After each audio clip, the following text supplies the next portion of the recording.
માધ્યમથી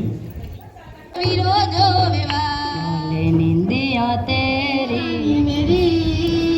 तू ही मेरा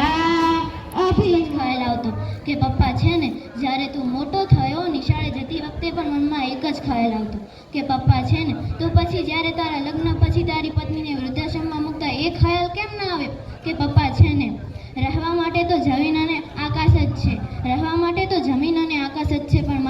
મારા પપ્પા માટે તો આખી દુનિયા છે, મારા પપ્પા માટે તો આખી દુનિયા છે। જ્યારે તમે જન્મ જહાં મેં જિસકા અંત નહીં ઉસે માં કહી લો બહારતી હૈ। આપણા દેશ અને સમાજે ઘણી પ્રગતિ કરી છે, પરંતુ